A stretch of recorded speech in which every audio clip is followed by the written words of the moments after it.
You know, we like to cover the politics of the day here on the Zero Hour. Well, just a reminder, we're recording on Thursday, and one of the year's great congressional confrontations is coming up this afternoon. I am speaking, of course, about congressional baseball, where the Republicans play the Democrats. By the time this is broadcast, you will know the outcome of that game if you look it up.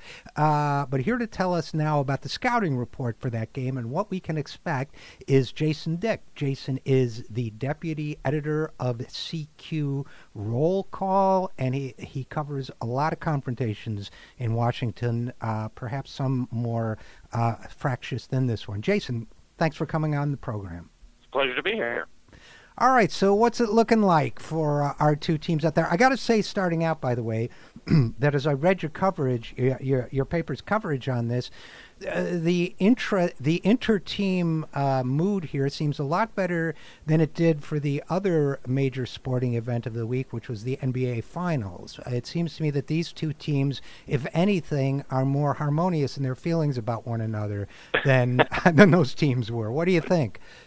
There is a lot of, I won't say bad blood, because it's a very friendly game, but people definitely want to win, and they definitely, they are a little more evenly matched now than they have been in recent years. The Democrats have won 7 games in a row, but these things tend to go in streaks, and last year the Democrats won very narrowly, especially compared to the last few years before that. So both teams, Democrats, Republicans, are looking at what we think will be a fairly close game. The Democrats have their starting pitcher, Cedric Richmond, who's been with the team since 2011 and is really responsible more than anyone else for their success. And he's raring to go as usual. But the Republicans are, they have a lot of young players. Last year, one of their, they got it so close that it really came down to the wire. Okay, so before we get deep into the scouting report, these guys have had a kind of rocky relationship. We had the sit-in in Congress this week for the Democrats for gun control. We had Paul Ryan, by some reports, having his folks sneak in. That was the way it was put in some reports, 2:30 in the morning to vote to close the session. So they've had some tension this week, but how do you think the mood is going into what is historically a collegial bipartisan event? Certainly the sit-in in the last week or so, last 2 weeks really, since the Orlando tragedy, have made things a little tense, but that's actually nothing new also for the game. 4 years ago in 2012, the House of Representatives voted to hold Eric Holder, then the Attorney General of the United States, in contempt of Congress. This is something that doesn't really happen a whole lot. You don't get cabinet officials held in contempt of Congress. And then a couple hours later, they went to play the game, and there were no fights broke out. The Democrats slaughtered the Republicans. I think it was one of those games where it was they were beaten by 10 runs or something like that. And but everybody was getting along on the field. They sort of left all of that partisan tension under the Capitol. Well, maybe the next time they want to censure the Attorney General, they can hit him with a 3-game suspension. That would be a novel thing. I'm sure that there are some Democrats who would love to hold, and vice versa, who would love to hold their colleagues in contempt or suspend them for 3 games. Certainly the Republicans would love to suspend Cedric Richmond for 3 games. Well, that's a good segue. We're talking with Jason Dick of CQ Roll Call about the congressional Democrats versus Republicans baseball game. Okay, let's talk about the guy who's clearly been the MVP since 2011, Democratic pitcher Cedric Richmond. Any problems with his arm, first of all, that we know about? We don't. I mean, he had surgery after the 2014 game and came back last year, didn't seem to have have lost anything. I mean, he might have lost a couple of miles per hour off of his fastball, but that was already in the 80s, so that, I mean, right then and there, that's already going to be more than most 50, 60, 70-year-old men can handle on a baseball diamond, especially if they only play once a year or so. And he played very well last year. He didn't really get a lot of chances at offense because the Republicans walked him, which he was not happy about. I mean, he usually contributes a lot more offensively, but he did shut them down on the mound. And in the event that some sort of quirk would happen, that Richmond may not be able to, go the full game, they have another, pitcher, another player who actually pitched, was set to go to the University of Miami on a scholarship, Patrick Murphy, who's running for Senate, and they have not used him since he came to Congress, but he certainly has the tools to go in there for Richmond if need be. As you know, Jason, Patrick Murphy used to be a Republican before he ran for Congress. They may be regretting now that they let him go to the opposition on this one. So, all right. And by the way, Cedric Richmond, that wasn't Tommy John surgery, was it? I mean, we're not talking about. He didn't blow out his pitching arm, did he? No, he had. I believe it was shoulder. It was his throwing shoulder, but it wasn't anything. There wasn't Tommy John surgery or anything like that. They had to clean out some nagging problems with his rotator cuff, and he made what appeared to us for last year a full recovery. Well, quick aside, first of all, I'm glad to hear about his full recovery because I may need that surgery myself. I'm being treated for a rotator cuff now, and the doctor said they do it laparoscopically, and I said, oh, does that mean it doesn't hurt as much? And he went, oh, no, it's still extremely painful. We don't know why. So right. So I'm glad that Cedric Richmond's coming back. Any other standout players we need to know about? Well, on both sides, again, no one seems to really approach the level of skill that Richmond has, although, there are a lot of players who have demonstrated, whether it's through sort of their moxie, because they've been there for a while, like John Shimkus, a Republican from Illinois. He's done everything. He's pitched, he's catched. He's a sort of a wily veteran on the Republican side. Some other players to watch on the Democratic side. Raul Ruiz is one of last year's most valuable players. He's a great player. And last year we had the added drama of having some presidential candidates. Rand Paul was playing and running for president at the same time, and he, there was this spectacle of he was at bat, and then the current president, President Obama, came to the game and appeared in the Democratic dugout.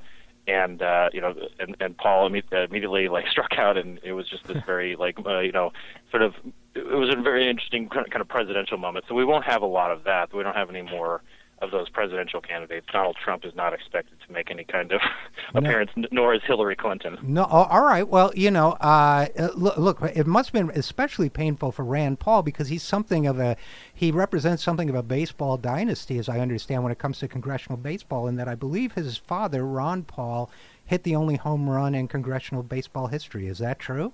It's not the only home run in congressional baseball history, but it was the last home run that was hit out of the park.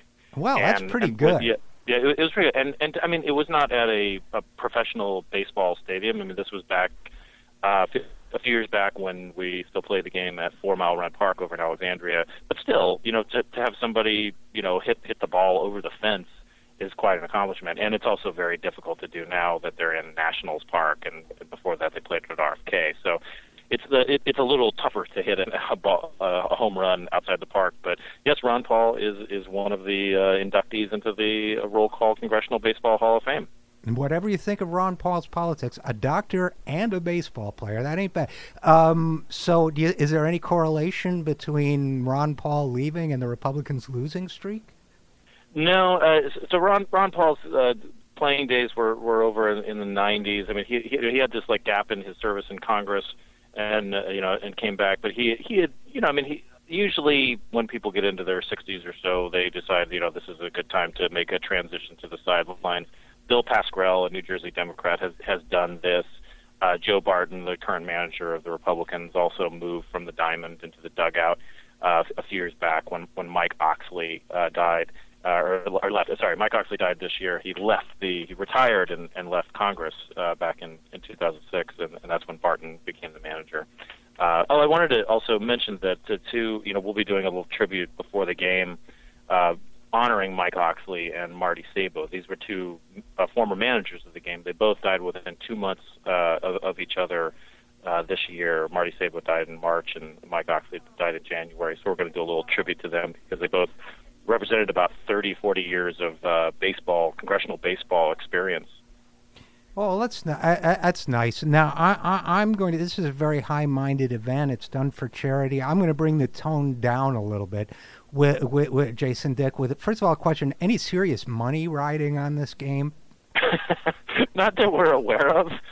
It seems to be more about bragging rights at that point. I mean, I think that most members, as far as I know, sort of respect the Major League Baseball rules, which is that you don't bet on baseball. Nobody wants a Pete Rose kind of situation to break out in the congressional baseball game. But certainly, this is something that they tease each other about, that they brag on the floor. The manager who wins, whose team wins, gets to hold on to the trophy for that year. They bring it on the floor, the next available opportunity, and they kind of haze each other about it. And it's a lot of like I said, it's not a partisan thing, but it is a competitive thing. And since the Democrats have been in the minority most of the time, they've had those bragging rights. That must make them feel good. Last question. Okay, are we seeing any major move of sabermetrics into the congressional baseball field? Are we seeing, is this is the future of congressional baseball the money ball, the statistical analysis? Or are they just, obviously, I think I know the answer. But I think, it's a little bit, it's a bit more amateurish than Moneyball, although I will note that the Republicans, after getting burned by Cedric Richmond last year, they decided they were just going to walk him. It was like Bryce Harper earlier this year when nobody wanted to pitch to him, and Richmond got a little miffed about it last year, and even went to chase a ball that was obviously meant for it to be an unintentional ball. So there was that, and then also, apparently, one of my former colleagues at Roll Call. Abby Livingston, she's now at the Texas Tribune. She wrote a nice story about Roger Williams and Joe Barton. Roger Williams is one of the coaches. He's a former minor league baseball player in the Braves system, and he's taken their practices, I guess, to another more drill-driven level. And Abby wrote that up in her story for the Texas Tribune today about how they're, under Barton, they kind of basically just threw the ball around in the morning, which is, a little, you use your time a little more wisely. And so Williams has instituted drills. This is something that the Democrats have been doing for years. They have a very kind of serious coaching staff. So the Republicans are trying to catch up, but we'll see. We expect a tight game, but it's the Democrats still kind of have the big guns. The Democrats said no bill, no break this week, but they didn't say no bill, no game. So last question for you, Jason Dick, because you've been a good sport. We know this game is for charity. What are the charities that are being served by this?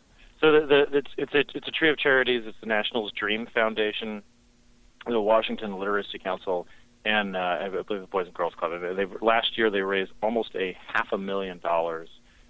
We had record attendance. There were up to almost 10,000 people, just shy of 10,000 people, who bought tickets for the game, and that money goes, to charity, to those charities, and they're expecting, about as many. Hopefully, none of the sort of shenanigans we've seen this week and back and forth on the floors will affect that, and that people will still come out to the game and raise money for good causes. Well, that's nice. It's nice to see these guys do that. Actually, I do have one last quick question, which is, who's the umpire?